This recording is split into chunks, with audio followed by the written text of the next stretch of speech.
How to use Ucard on Amazon. Follow the instructions.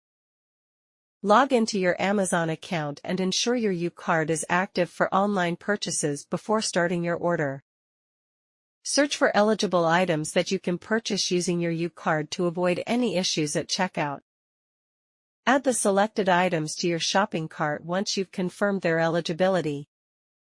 Proceed to the checkout page where you will review your order details.